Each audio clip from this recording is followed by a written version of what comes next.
నెల్లూరులో జగనన్న ఇల్లులు. ఏవైఎఫ్ గర్జన. పేదోడి ఇంటి కల కన్నీటి గాథేనా?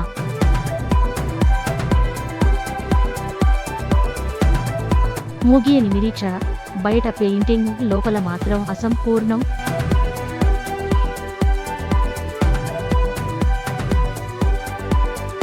కాంట్రాక్టర్ల అక్రమ వసూళ్లు.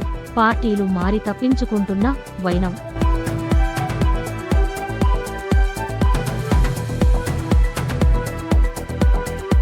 షేక్ మున్నా సంచలన వ్యాఖ్యలు. జగనన్న ఇళ్ల లబ్ధిదారులకు అన్యాయం. సోమవారం కలెక్టరేట్ ముట్టడికి ఏవైఎఫ్ పిలుపు.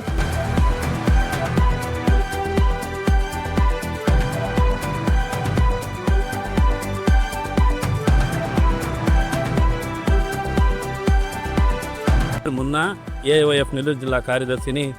ఈరోజు పేదోడి ఇంటి కళగాని మిగిలిపోయే పరిస్థితిలో ఉన్నాం. ఎందుకంటే గత 15 ఏళ్ల నుంచి ఓన్లీ ఆన్లైన్లో అప్లోడ్ అయి చెప్పడం తప్పక లబ్ధిదారులకి ఇల్లు అందించేసే దాఖలాలు అయితే లేవు. ఎందుకంటే ఈరోజు జగనన్న లేఅవుట్లో కేంద్ర ప్రభుత్వం 1,60,000 రూపాయలు కేంద్ర ప్రభుత్వం ఇస్తే వైసీపీ ప్రభుత్వం 20,000 ఇచ్చి 1,80,000 రూపాయలకి ఇల్లు పూర్తి చేశారు కాంట్రాక్ట్.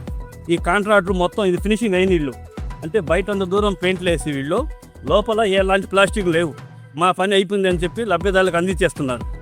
వాళ్ళు ఇక్కడ చూసుకొని ఎవరు రాకుండా పోతున్నారు కాంట్రాక్టులు. అదేవిధంగా కొంచెం హైట్ ఎత్తాలని కూడా ప్రజల వద్ద కూడా ఎక్స్ట్రా డబ్బులు.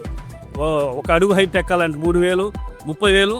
అదే ఒక 5 అడుగు హైట్ చేయాలంటే 50,000 రూపాయల నుంచి 1,00,000 రూపాయలు చార్జ్ చేసుకుని కాంట్రాక్టులు డబ్బులు తీసుకొని ఈరోజు అదే కాంట్రాక్టు మళ్ళీ టీడీపీలో చేరిపోయింది.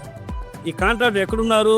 ఇలా లక్షల కోట్ల రూపాయలు డబ్బులు కాజేసి ప్రజలకి ఈరోజు ఈ ఇల్లు పనికి రానికుండా ప్రజాధనాన్ని వృధా చేసినట్లు దీనిపైన చర్యలు తీసుకోకుండా ఓన్లైన్ మళ్ళా టీడీపీ ఎన్డీఏ ప్రభుత్వంలో ఆహ్వానించి ఎన్డీఏ ప్రభుత్వంలో పెట్టుకున్నారు. దీనిపైన కలెక్టర్ గారి దృష్టికి తీసుకెళ్తున్నాం. ప్రజలు అదేవిధంగా లబ్ధిదారులు కొంతమంది బాధ్యులు మా కాడ ఉన్నారు. రేపు సోమవారం కలెక్టర్ ఆఫీస్ వద్ద ఈ కలెక్టర్ గారికి అర్జీ ఇచ్చి అక్కడ ధర్నా పెడతాం. మున్సిపల్ శాఖ మినిస్టర్ గారు నారాయణ గారు స్పందించి ఈ ఎవరైతే ప్రజల కాడ డబ్బులు తీసుకొని ఇల్లు పూర్తి చేయకుండా డబ్బులు తినేసి గమ్ము అయిపోయారో వాళ్ళ పైన చర్యలు తీసుకోవాల్సిందిగా మేము కోరుకుంటున్నాం.